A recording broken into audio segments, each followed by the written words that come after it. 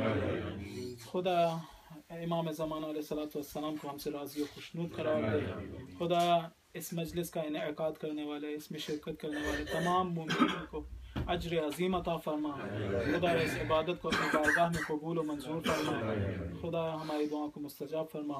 بحق محمد و آلہ الطیبین الطاہرین. ماتم حسین اللہ یا حسین یا حسین یا حسین یا حسین یا حسین یا حسین یا حسین یا حسین یا حسین یا حسین یا حسین یا حسین الوداع الوداع.